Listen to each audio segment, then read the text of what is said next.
Zdravo YouTube, danas ću vam pokazati kako se instaliraju custom ikonice na Windows 7.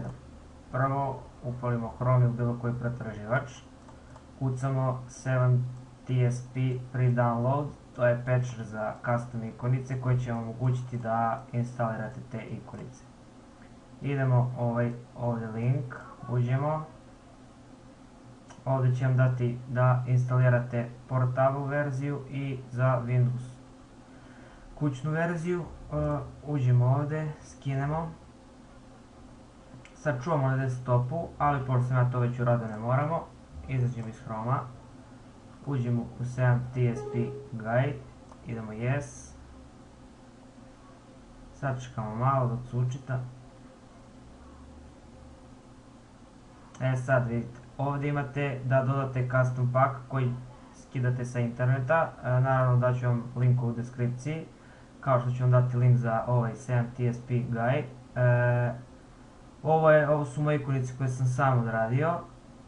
Idem add custom pack. I sad gdje ste već sačuvali vaše ikonice koje ćete skinuti, uđemo tu. Recimo, evo ja sam ovdje našao, sad ćemo ih naći. Idemo ovdje, evo ovdje ja imam dosta toga, sad ćemo vidjeti, ove su cool, nisu loše. Idemo ove zipovane, obavezno mora da budu, da bih vam učitao. Idemo open, sad čekamo malo. Sad sa strane vidite kako će vam izgledati ikonice u Windowsu posle patchovanja. Sad ovdje možete da menjate logo screen, to jest da promijenite ovu default Windows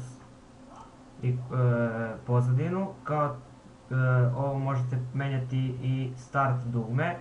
Ja sam to već uradio, promijenio sam neki crno-beli, slaže mi se. Sad idemo add custom pack i sad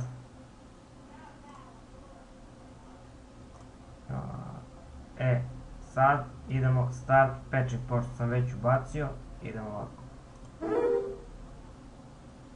Yes, ovdje će vas pitati da li hoćete da creatujete restore point, to je naravno bitno jer ukoliko vam se nešto desi, da bi Windows mogli da vratiti na podešavanje pre instalacije ovog programa. Idemo yes, sad sačekate malo, evo još malo će se ovo završiti. Patchovanje nakon toga će tražiti da se Windows restartuje. Uradit ćemo to i kada se Windows upali imat ćemo nove ikonice. Nadam se da ste pratili korak i unazad. Sad, evo, traži da se restartuje kompjuter, idemo yes. Nakon restartovanja kompjutera, evo vidite ikonice koje sam ja instalirao, koje sam vam pokazao, moćno izgledaju, morate priznati.